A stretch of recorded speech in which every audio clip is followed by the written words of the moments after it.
Hello! In this video, you will learn how to access databases using Python. Databases are powerful tools for data scientists. After completing this module, you will be able to explain the basic concepts related to using Python to connect to databases. This is how a typical user accesses databases using Python code written on a Jupyter notebook, a web-based editor. There is a mechanism by which the Python program communicates with the DBMS. The Python code connects to the database using API calls. We will explain the basics of SQL APIs and Python DB APIs. An application programming interface is a set of functions that you can call to get access to some type of service. A SQL API consists of library function calls as an application programming interface API for the DBMS. To pass SQL statements to the DBMS, an application program calls functions in the API, and it calls other functions to retrieve query results and status information from the DBMS. The basic operation of a typical SQL API is illustrated in the figure. The application program begins its database access with one or more API calls that connect the program to the DBMS.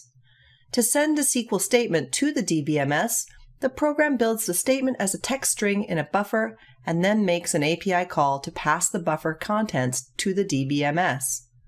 The application program makes API calls to check the status of its DBMS request and to handle errors.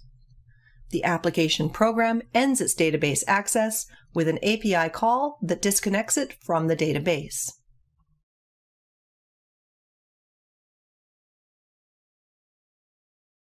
DB API is Python's standard API for accessing relational databases. It is a standard that allows you to write a single program that works with multiple kinds of relational databases, instead of writing a separate program for each one. So if you learn the DB API functions, then you can apply that knowledge to use any database with Python. The two main concepts in the Python DB API are connection objects and query objects. You use connection objects to connect to a database and manage your transactions.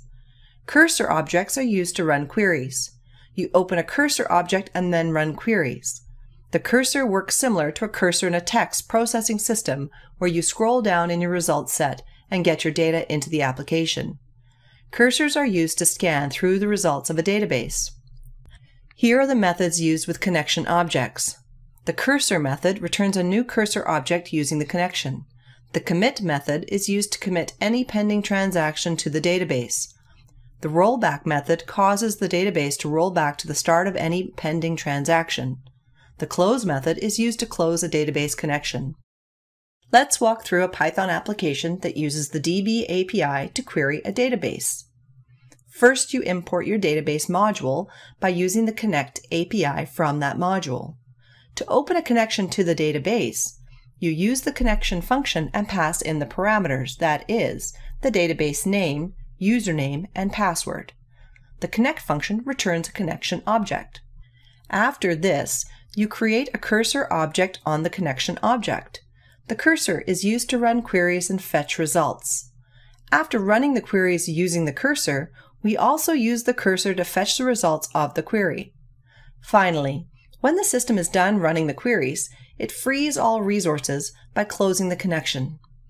Remember that it is always important to close connections to avoid unused connections taking up resources. Thanks for watching this video.